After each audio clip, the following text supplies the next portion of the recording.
Madurai district court ఒక historical judgement ఇచ్చింది భయ్య. ల్యాండ్ మార్క్ జడ్జ్మెంట్ అని చెప్తాను. ఇది ఒక 9 పోలీస్ ఆఫీసర్లకి ఉరి శిక్ష వేసింది. యాక్చువల్లీ టోటలీ 10 పోలీస్ ఆఫీసర్స్, దాంట్లో 9 మెంబర్స్ కి ఉరి శిక్ష. ఇంకోటికి వేద్దామన్నా ఆయన కోవిడ్ టైంలో చనిపోయాడు. 2020 జూలై కోవిడ్ టైం అది. నేను యూజువల్లీ న్యూస్ ఛానల్స్ న్యూస్ ఎక్కువ చదువుతూ ఉంటాను భయ్య. అప్పుడు నేను మీమ్స్ చేసేవాడిని, అంటే ఇప్పుడు కూడా మీమ్స్ చేస్తున్నాను అనుకోండి. సో నేను న్యూస్ ని ప్రొక్యూర్ చేసేవాడిని టు మేక్ మీమ్స్. ఒక షాకింగ్ న్యూస్ విన్నాను నేను 2020 జూలై. మదురైలో సాతాన్ కులం నుంచి ఆ న్యూస్. పి జయరాజ్ ఇంకా బెనిక్స్ కి ఒక మొబైల్ స్టోర్ ఉంది భయ్య. COVID-19 లాక్డౌన్ రెస్ట్రిక్షన్స్ నడుస్తున్నాయి. అప్పుడు పలానా టైం తర్వాత షాప్లు మూసేయాలి, కానీ వాళ్ళ టైం దాటినా 45 మినిట్స్ తర్వాత కూడా షాప్ మూయలేదు. పి జయరాజ్ ఏమో ఫాదర్, ఆయన ఏజ్ 59. బెనిక్స్ ఏమో సన్, ఆయన ఏజ్ 31. షాప్ లో పి జయరాజ్ ఉన్నాడు, బెనిక్స్ వాళ్ళ ఫాదర్. సో పోలీసులు పి జయరాజ్ ని పోలీస్ స్టేషన్ కి తీసుకెళ్లారు. ఈ న్యూస్ తెలిసిన బెనిక్స్ పోలీస్ స్టేషన్ కి వెళ్ళాడు. అప్పటికే పోలీసులు జయరాజ్ ని బాగా కొట్టారు. ఇది చూసిన బెనిక్స్ పోలీస్ ని కన్ఫ్రంట్ చేశాడు, మా ఫాదర్ ని అలా ఇలా కొడతారు మీరు అని. ఇంకా పోలీసులు రెచ్చిపోయి ఫాదర్ ఇంకా సన్ని కొట్టడం మొదలెట్టారు, చాలా దారుణంగా. ఏ పాటు వదలలేదు భయ్య, ప్రతి పాటని కొట్టారు. లాఠీలు ఎక్కడెక్కడో దూర్చారు, దానివల్ల తీవ్ర రక్తస్రాయమైంది. పోలీస్ స్టేషన్ లో ఉన్న కొంతమంది విట్నెస్లు ఏం చెప్పారంటే, పోలీసులు లాఠీతో కొట్టడం వల్ల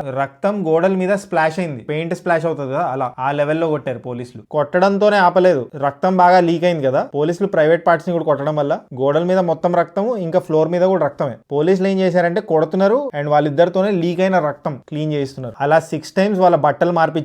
నైట్ అంతా కొడుతూనే ఉన్నారు భయ్య. 9 మంది పోలీసులు కలిసి టర్న్ తీసుకొని మరీ కొట్టారంట. కొట్టడం, రక్తం రావడం, బట్టలు చేంజ్ చేయడం. ఇన్ఫాక్ట్ నేను 2020లో విన్నది ఏంటంటే, జయరాజ్ ఇంకా బెనిక్స్ వాళ్ళ ఇంటికి పంపించి కొత్త లుంగీలు ఇంకా షర్ట్లు తెప్పించారంట. అంత దారుణంగా బిహేవ్ చేశారు పోలీసులు. దాని తర్వాత ఏమైందంటే మెజిస్ట్రేట్ దగ్గరికి తీసుకెళ్లారు, మాకు వీళ్ళ కస్టడీ కావాలి ఇంకా అని. మెజిస్ట్రేట్ ఏమో వాళ్ళని చూడకుండానే, కోవిడ్ కదా, వాళ్ళని చూడకుండానే కస్టడీ ఇచ్చేసాడు. వీళ్ళ కండిషన్ బానే ఉంది, కస్టడీలోకి తీసుకొచ్చని మెజిస్ట్రేట్ చెప్పేశాడు. వాళ్ళ కండిషన్ ఎలా ఉంది పర్సనలీ ఎగ్జామిన్ చేయకుండానే. ఒక 100 కిలోమీటర్స్ దూరంలో ఉన్న జైల్ కి వీళ్ళిద్దరిని షిఫ్ట్ చేశారు భయ్య. జయరాజ్ ఇంకా బెనిక్స్ ఆ 3 రోజుల తర్వాత చనిపోయారు. చాలా ప్రొటెస్ట్ కూడా జరిగింది, మీడియా అటెన్షన్ కూడా వచ్చింది ఆ టైంలో. సో కోర్టు సుమోటోగా ఈ కేసు తీసుకుంది. So finally Madurai district court వాళ్ళు ఉరి శిక్ష వేయాలి 9 మంది పోలీసులకని ఓ జడ్జ్మెంట్ ఇచ్చింది. యూజువల్లీ ఇలాంటి చిన్న చిన్న విషయాలు లైక్ షాప్ క్లోజ్ చేయకపోవడం, వీటికి జస్ట్ ఫైన్ వేస్తారు, కానీ ఏకంగా పోలీసులు ఇద్దరిని చంపేశారు పోలీస్ స్టేషన్ లో వాళ్ళని తీవ్రంగా హింసించి. చాలా దారుణం అది. 2020 జూలైలో ఈ న్యూస్ విని చాలా బాధేసింది నాకు, రక్తం మరిగిపోయింది. సో ఫైనలీ ఒక హిస్టారికల్ జడ్జ్మెంట్ అనే చెప్తాను. ఇది ల్యాండ్ మార్క్ జడ్జ్మెంట్. చట్టం ఎవరికి చుట్టం కాదు అని తెలుపుతూ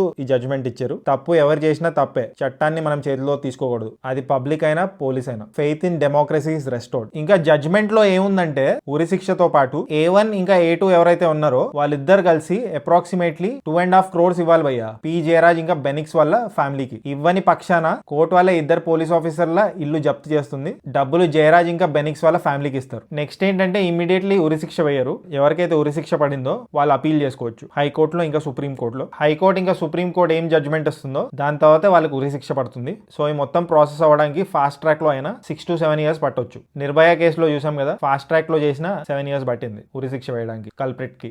this is the story from Madurai భయ్య. ఇలాంటి కేసెస్ ఎన్నో ఉంటాయి, కానీ కొన్నే బయటకు వస్తాయి. Very historical judgment and landmark judgment అని స్టార్టింగ్ నుంచి చెప్తున్నాను కదా. సో తప్పు ఎవరు చేసినా తప్పే. మీడియా అటెన్షన్ రాకపోయినా, ప్రొటెస్టులు జరగకపోయినా justice should be served. Only media attention వస్తే, ప్రొటెస్టులు జరిగితేనే కాదు, నార్మల్ గా కూడా ఇలాంటివి జరిగితే ఎవరైతే తప్పు చేశారో వాళ్ళు తప్పించుకోకుండా వాళ్ళకి శిక్ష పడాలి. But this uh very positive sign. I'm happy శిక్ష పడినందుకు.